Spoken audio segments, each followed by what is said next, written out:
అందరికీ నమస్కారం. సరిగ్గా ఒక సంవత్సరం ముందు ఏదైతే మే 13వ తారీఖు ఇదే రోజు ఒక ప్రత్యేకమైనటువంటి రోజు ఆంధ్రప్రదేశ్ యొక్క సువర్ణ రాష్ట్ర అభివృద్ధికి. ఎందుకు అనుకుంటున్నారా?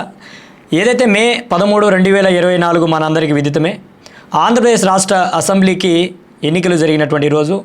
ఏదైతే అరాచకం వైపు నుంచి అభివృద్ధి వైపు అభివృద్ధి ప్రభుత్వాన్ని ప్రజలు ఎన్నుకున్నటువంటి రోజు. ఈ యొక్క రోజు ప్రత్యేకత గురించి మీతో మాట్లాడడానికి నా వంతు ఒక చిన్న ప్రయత్నం చేయాలనుకునేటువంటి ఒక ఆలోచనతో మీ ముందుకు వచ్చాను. ఏదైతే 2019వ సంవత్సరంలో ఆంధ్రప్రదేశ్ రాష్ట్ర అసెంబ్లీకి జరిగినటువంటి ఎన్నికల్లో 151 స్థానాల్లో ఘన విజయం సాధించి ఒక గొప్ప నాయకుడిగా ఆవిర్భవించాలనుకున్నాడు వైఎస్ జగన్మోహన్ రెడ్డి.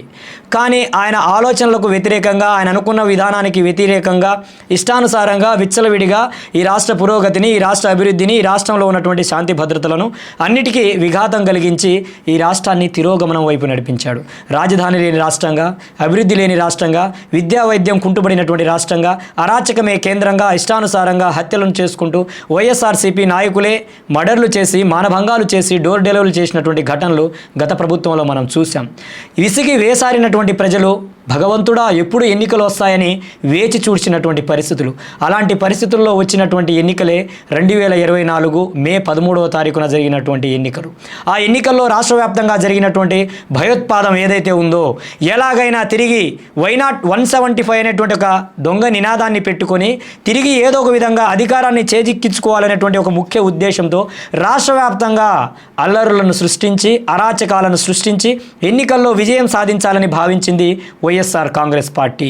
అందుకు నిదర్శనమే మాచర్ల నియోజకవర్గంలో, ఎస్పెషల్లీ పల్నాడు ప్రాంతంలో కావచ్చు, రాయలసీమలోని అనంతపురం జిల్లాలో కావచ్చు, అలానే కర్నూలు జిల్లాలో కావచ్చు, వివిధ ప్రాంతాల్లో జరిగినటువంటి ఎన్నికల ఘర్షణలు ఏవైతే ఉన్నాయో అందుకు అద్దాన్ని పట్టే విధంగా ఉన్నాయి. ఒక్క మాచర్ల నియోజకవర్గంలోనే చూసుకుంటే తెలుగుదేశం పార్టీకి చెందినటువంటి కార్యకర్తలను కావచ్చు, బూత్ ఏజెంట్లను కావచ్చు, విచ్చలవిడిగా విచక్షణ రహితంగా కొట్టి, బెదిరించి, భయభ్రాంతులకు గురి చేసి రిగ్గింగ్ చేసుకోవాలనే ఒక ఆలోచనతో నాటి పాలకులు ఇష్టానుసారంగా వ్యవహరించినటువంటి తీరు. ఇలా రాష్ట్ర వ్యాప్తంగా అన్ని నియోజకవర్గాల్లో కూడా ఏదో ఒక రూపంలో ఎన్నికలలో విజయం సాధించాలనేటువంటి గత పాలకుల యొక్క నిరంకుశత్వానికి ప్రజలు గండి కొట్టినటువంటి రోజు.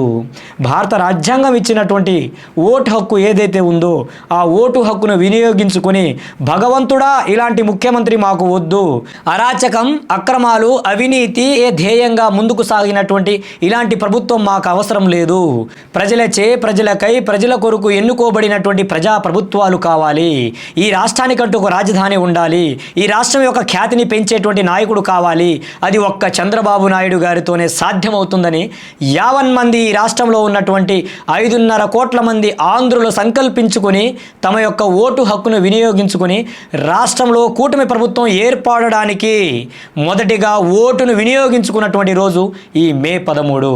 నిజంగా మాచర్ల నియోజకవర్గంలో ఉన్నటువంటి తెలుగుదేశం పార్టీ నాయకులు కావచ్చు, జనసేన పార్టీ నాయకులు కావచ్చు, అలానే బీజేపీకి సంబంధించినటువంటి నాయకులు కావచ్చు, ఏదైతే మే 13వ తారీఖు ఒక ప్రత్యేకమైనటువంటి రోజు. 20 సంవత్సరాలుగా అక్రమాలకు, అరాచకాలకు, లేకపోతే నాటి పాలకుల యొక్క అండదండలతో నాటి వైఎస్ఆర్సీపీ నాయకులు ఇక్కడ ఉన్నటువంటి తెలుగుదేశం పార్టీ నాయకుల మీద దాడులను చేస్తూ, అక్రమ కేసులను బనాయిస్తూ, ఇష్టానుసారంగా పోలీస్ వ్యవస్థలతో థర్డ్ డిగ్రీలను ప్రయోగించి, వేధించి, హింసించినటువంటి పరిస్థితుల నుంచి స్వాతంత్రం పొందాలి, ఇలాంటి పాలకులను పారదోలాలి, ఇలాంటి అవినీతి, అక్రమ రౌడీ షీటర్లు రాజకీయాల్లో ఉండకూడదనేటువంటి ఒక లక్ష్యంతో ఓటు హక్కును వినియోగించుకొని ఏదైతే మాచర్ల నియోజకవర్గంలో ప్రజాబద్ధమైనటువంటి, ప్రజాస్వామ్యయుతమైనటువంటి పాలన కొనసాగాలంటే ఒక కూటమితోనే సాధ్యమవుతుందని జోలకండి బ్రహ్మారెడ్డి గారిని ఘన విజయంతో గెలిపించడానికి ఓటు వేసినటువంటి రోజు ఈ యొక్క రోజు. ఏదైతే కూటమి ప్రభుత్వం ఇచ్చినటువంటి ప్రతి హామీని రాష్ట్ర పురోగతి ధ్యేయంగా, రాష్ట్ర అభివృద్ధి లక్ష్యంగా, రాష్ట్రాన్ని దేశంలో నెంబర్ 1గా తీర్చిదిద్దడానికి అన్ని విధాలుగా రాత్రి అనక, పగలనక, ఎండనక, వాననక నిద్రాహారాలను మాని ఈ రాష్ట్రంలో చిన్న సమస్య ఏర్పడినా తనకు ఈ బాధ కలిగినట్టు, తన కుటుంబంలో బాధ వచ్చినట్లు గౌరవ ముఖ్యమంత్రి వర్యులు నారా చంద్రబాబు నాయుడు గారు తన భుజస్కంధాల మీద వేసుకొని ప్రతి సమస్యకు పరిష్కారాన్ని చూపుతూ, అడుగులను వేస్తూ ఈ రాష్ట్రంలో కుంటుపడినటువంటి అభివృద్ధిని, ఈ రాష్ట్రంలో దారి తప్పినటువంటి లా అండ్ ఆర్డర్ని, ఈ రాష్ట్రంలో దారి తప్పినటువంటి శాంతి భద్రతలను అన్నిటినీ గాడిలో పెడుతూ ముందుకు కొనసాగుతున్నటువంటి పరిస్థితులు నేడు రాష్ట్రంలో ఉన్నాయి. ఇలాంటి ప్రజా ప్రభుత్వానికి నాంది పలికినటువంటి రోజు మే 13, 2024 సంవత్సరం. అలాంటి గొప్ప రోజు ఈ రాష్ట్ర చరిత్ర చరిత్రలో ఒక సువర్ణమైనటువంటి రోజుగా చరిత్రలో లిఖించబడుతుంది. అయ్యో భగవంతుడా, ఈ ఆంధ్రప్రదేశ్ రాష్ట్రంలో ఉన్నామా లేకపోతే పాకిస్తాన్లో ఉన్నామా అనే విధంగా ఈ రాష్ట్రంలో ఉన్నటువంటి 5.5 కోట్ల మంది ఆంధ్రులు భయభ్రాంతులకు గురై ఈరోజు బ్రతుకుతాము, రేపన్న రోజు ఏ కేసు పెడతారు, రేపన్న రోజు ఎవరు దాడి చేస్తారు, రేపన్న రోజు ఏం జరుగుతుందో అనేటువంటి భయభ్రాంతులలో జీవనం కొనసాగించినటువంటి పరిస్థితి. ఎస్సీ, ఎస్టీ, బీసీ, మైనార్టీ ప్రజలను విచ్చలవిడిగా విచక్షణారహితంగా దాడులు చేస్తూ వారి మీద తప్పుడు కేసులను బనాయించి వేధింపులకు గురి నుంచి వారు స్వేచ్ఛ వాయువులను పీల్చుకోవడానికి భారత రాజ్యాంగం బాబాసాహెబ్ అంబేద్కర్ గారు ఇచ్చినటువంటి ఏదైతే ఓటు హక్కు ఉందో ఆ ఓటు హక్కును వినియోగించుకొని ప్రజాతంత్ర ప్రభుత్వాలను, ప్రజాస్వామ్యతమైనటువంటి ప్రభుత్వాలను ఏర్పరచుకోవడానికి నాంది పలికినటువంటి రోజు ఈరోజు. నిజంగా నేను కూడా తెలుగుదేశం పార్టీ కార్యకర్తగా, తెలుగుదేశం పార్టీ ఏజెంట్గా కూటమి ప్రభుత్వం అధికారంలోకి రావాలనేటువంటి ఎన్నో నిద్రలేని రాత్రులను గడిపి ఏ క్షణం ఏం జరుగుతుందో అనేటువంటి భయభ్రాంతులతో గురై చావో రేవో తేల్చుకుందాం, యుద్ధంలో దిగాం, బ్రతుకుంటే ఏదైతే గొప్ప పనులను సాధించగలం, చనిపోతే చరిత్రలో నిలబడతామని ధైర్య సాహసాలతో కూడి ఒక దృఢమైనటువంటి సంకల్పాన్ని తీసుకొని కూటమి ప్రభుత్వ విజయానికి మా వంతు కృషి చేసినటువంటి పరిస్థితుల నుంచి ఈరోజు కూటమి ప్రభుత్వం పాలన సాగిస్తున్నటువంటి రోజుల్లో మనం కొనసాగుతూ ఉన్నాం. ఈరోజు కూటమి ప్రభుత్వం అధికారం వచ్చిన నాటి నుంచి నేటి వరకు ఎక్కడ కూడా పార్టీల, కులాల, మతాల, జాతుల, వర్గాల విభేదాలు లేకుండా ప్రతి పౌరుడు కూడా పార్టీలకు అతీతంగా, రాజకీయాలకు అతీతంగా, కులాలకు అతీతంగా కలిసిమెలిసి సోదర సోదరీ భావంతో ముందుకు వెళ్తున్నటువంటి పరిస్థితులు.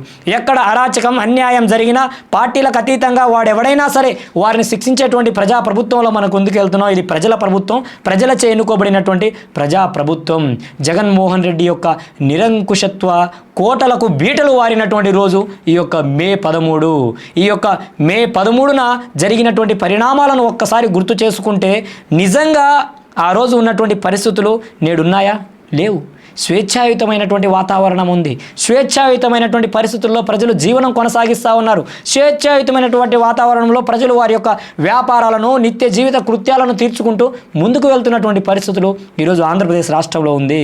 ప్రజల రాజధాని ఏదైతే ఉందో అమరావతి రాజధానిని అభివృద్ధి లక్ష్యంగా ఈరోజు కూటమి ప్రభుత్వం, గౌరవనీయులైన దేశ ప్రధానమంత్రి వర్యులు శ్రీ నరేంద్ర మోదీ గారి యొక్క అధ్యక్షతన కూటమి ప్రభుత్వం అమరావతి అభివృద్ధికి పునాదులను వేసి పరుగులు పెట్టిస్తున్నటువంటి రోజులు ఈరోజు ఆంధ్రప్రదేశ్ రాష్ట్రంలో ఉన్నాయి. కానీ 2019 నుంచి 2024 మధ్య జరిగినటువంటి దారుణ మారణ హోమాలను ఒక్కసారి గుర్తు చేసుకుంటే ఆంధ్రప్రదేశ్ రాష్ట్రంలో ఎందుకు పుట్టామురా నాయనా అనుకునేటువంటి పరిస్థితుల నుంచి ఈరోజు నేను ఆంధ్రప్రదేశ్ రాష్ట్రంలో పుట్టినందుకు గర్విస్తున్నాననేటువంటి రోజుకి ఈరోజు కూటమి ప్రభుత్వం ముందుకు తీసుకువెళ్తా ఉంది ఈ రాష్ట్ర పురోగతిని. ప్రభుత్వాలు అన్నాక చిన్న చిన్న పొరపాట్లు, సమస్యలు ఉంటాయి. వాటన్నిటిని సరిదిద్దుకుంటూ, వాటన్నిటిని సమీక్షించుకుంటూ, వాటన్నిటి నుంచి వచ్చేటువంటి గుణపాఠాలను నేర్చుకుంటూ, వాటి నుంచి కొత్త అధ్యాయానికి పునాదులను వేస్తూ, కొత్త అధ్యాయాలకు నాంది పలుకుతూ ముందుకు అడుగులు వేస్తున్నారు గౌరవ ఆంధ్రప్రదేశ్ ముఖ్యమంత్రి వర్యులు నారా చంద్రబాబు నాయుడు గారు. ఆయన గురించి మనం ఎంత చెప్పుకున్నా తక్కువే.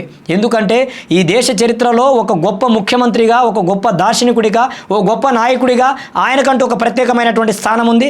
ఆయనకంటూ ఒక ప్రత్యేకమైనటువంటి చరిత్ర ఉంది. నిరంతరం ప్రజల సంక్షేమమే ఆకాంక్షగా, రాష్ట్ర అభివృద్ధి లక్ష్యంగా ముందుకు అడుగులు వేస్తున్నటువంటి దార్శనికుడి నారా చంద్రబాబు నాయుడు గారు. అలాంటి నాయకుడికి గొప్ప ఆలోచనలు కలిగించి ఆ నాయకుడికి ఎటువంటి అనారోగ్య సమస్యలను లేకుండా ఆ భగవంతుడు దీవించాలని కూడా ఈరోజు నేను కోరుకుంటున్నాను. ఎందుకంటే ఈరోజు నారా చంద్రబాబు నాయుడు గారి యొక్క దార్శనికతతోనే ఈ రాష్ట్రం అభివృద్ధి పదంలో ముందుకు అడుగులు వేస్తూ ఉంది. రాబోయేటువంటి రోజుల్లో కూడా కూటమి ప్రభుత్వం తనకున్నటువంటి పదవీ కాలం ఏ విధంగా అయితే ఉందో, తనకున్నటువంటి కాల పరిమితి ఏదైతే ఉందో దాన్ని విజయవంతంగా పూర్తి చేసుకొని మరొక మారు కూడా ఈ రాష్ట్రంలో కూటమి ప్రభుత్వం అధికారంలో వస్తుందనేటువంటి దృఢ సంకల్పం నాలో ఉంది. తప్పకుండా రాబోయేటువంటి రోజుల్లో కూడా నారా చంద్రబాబు నాయుడు గారే ఈ రాష్ట్రానికి ముఖ్యమంత్రిగా కొనసాగబోతున్నారు. నారా చంద్రబాబు నాయుడు గారితోనే ఈ రాష్ట్ర అభివృద్ధి ముడిపడి ఉంది. కాబట్టే ప్రజలు తెలుసో తెలియకో 2019 ఎన్నికల్లో చేసినటువంటి తప్పుని, పొరపాటును సరిదిద్దుకొని 2024 ఎన్నికల్లో తమ పొరపాటును సరిదిద్దుకొని కూటమి ప్రభుత్వ విజయానికి తమ ఓటు హక్కును వినియోగించుకుని కూటమి ప్రభుత్వానికి గొప్ప విజయాన్ని చేకూర్చి ఆంధ్రప్రదేశ్ రాష్ట్ర అభివృద్ధికి పునాదులను ఈ రాష్ట్ర ప్రజలే వేశారు. సుదీర్ఘమైనటువంటి సువర్ణమైనటువంటి బాటలను కూడా ఈ రాష్ట్ర ప్రజలే వేసి చంద్రబాబు నాయుడు గారికి అప్పచెప్పారు. తప్పకుండా రాబోయేటువంటి రోజుల్లో రాష్ట్ర ప్రభుత్వం గొప్ప కార్యక్రమాలతో, గొప్ప విధి విధానాలతో ఈ రాష్ట్రాన్ని అభివృద్ధి పదంలో ముందుకు అడుగులను వేయిస్తుందని, ప్రతి ఒక్క లక్ష్యాన్ని చేరుకుంటుందని మనమందరం ఆశిద్దాం. జై భీమ్, జై భారత్, జై హింద్.